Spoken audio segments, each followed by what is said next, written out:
everyone, welcome to episode 1 of Ask Professor V. We got some great questions, so I wanted to start answering them now.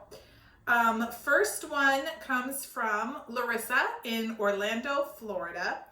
She asks how to maintain a healthy lifestyle while a student. This is a great question. As a student, you have a lot of demands on your time, so I would say just focus on what's most important to keep yourself as healthy as possible so that you can get the most out of your education. One of the things that I know students tend to neglect is consistent sleep.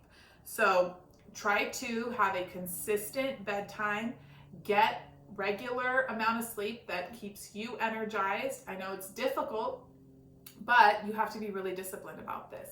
What are the biggest problems that I see? Well, a lot of students will come in right before an exam and they said they pulled an all-nighter because they were cramming. That's obviously not a great idea to do. First of all, you're probably not going to perform as well on the test because you're so exhausted. And cramming is never the best way to learn a lot of material. You want to pace yourself and be consistent in your studying habits.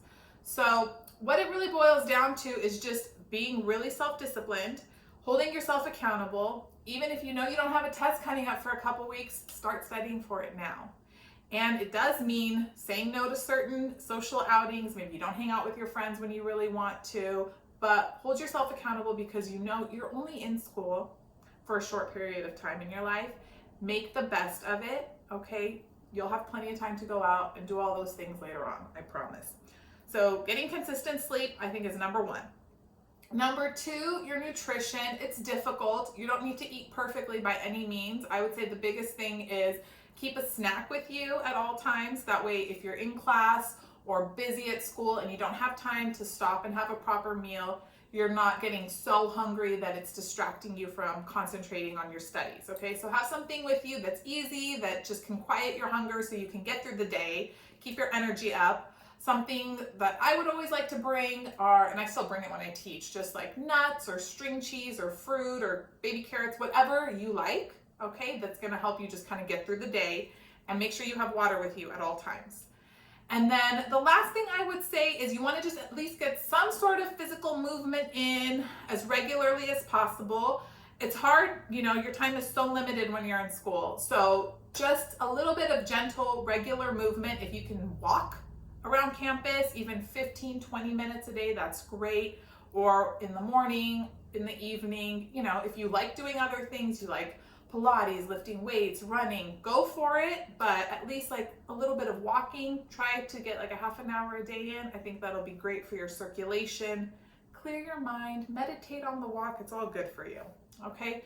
I'm assuming, Larissa, you meant more like physical health, because healthy lifestyle also entails emotional health, mental health, spiritual health. We can get into all that another time, but I hope those tips were helpful. Okay, next question. It's more like 3 questions from Hamza Syed, and it reads as follows. Greetings, Professor V. I really want to commend you on the way you teach the material. Thank you, Hamza. My future goal is to become a math professor. My question is basically 1, advice. I would like, when teaching students, what is one key thing to keep in mind? Should the goal be that they understand the material or that you are helping everyone? Honestly, I try to do both when I teach. Obviously, the goal is to make sure that students understand the material, understand it to the point where they can be successful in the course, they can pass the course. And I always keep in mind, especially since I teach advanced math classes, you know, usually my course is a prerequisite for some other math class they're going to need or some other science class. So in some facet, students will need the material in future classes or in their careers. So I want to make sure that they're not just passing my class and they don't remember anything that they learned, but that they've learned the material in a way that they can recall it in the future, they understand the concepts, and that it will benefit them in the long run, okay? How to do that, we can get into a whole different conversation about that, but basically you want to make sure that your students are able to retain the key facts, okay, from the course. Do I try to help everyone? Absolutely. My class sizes are not super large, like university style. Usually I have about 45 students in a class, and a lot of the time in the classroom, I don't just lecture the whole time. I give my students a lot of time for group work, and I give them classwork assignments. So I'll walk around the room and I help them. And that way I get to individually connect with my students, see where they're struggling, and assist them. And that helps me tailor my teaching so that no one's overlooked. Of course, it's hard. Can't do a perfect job, but that is definitely something I keep in mind. I don't just teach to a few people and say, oh, well, everyone else is on their own. Definitely not. And then Hamza also said, I would like some study tips. I am taking some advanced math courses. An issue I've been having is that before an exam, when I learn and practice a material, I feel confident, like I'm ready to answer the question, but on the exam, the outcome is always different, and I don't know the reason why.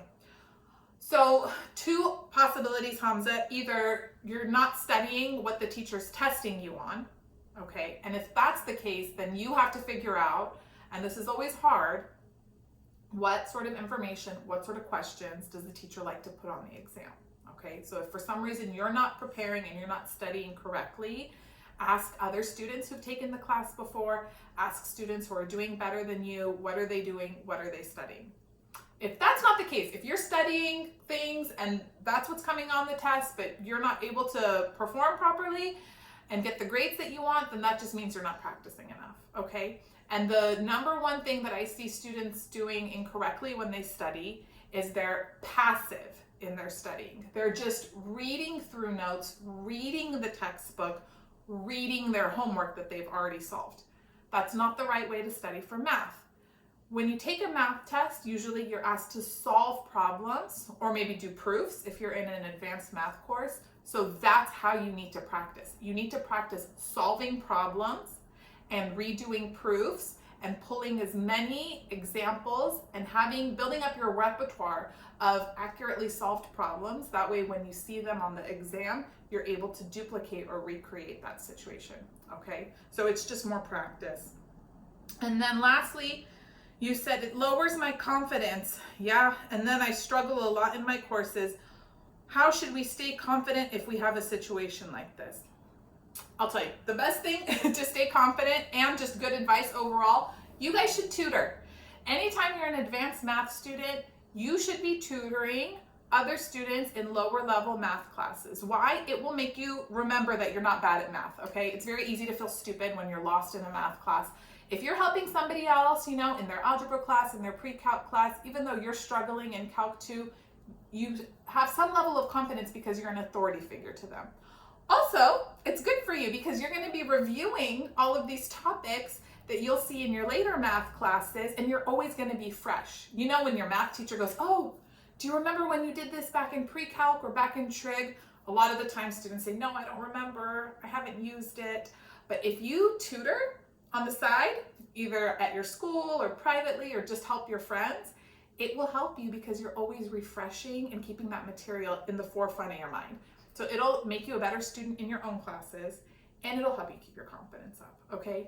Remember, you're not bad at math, you're not dumb.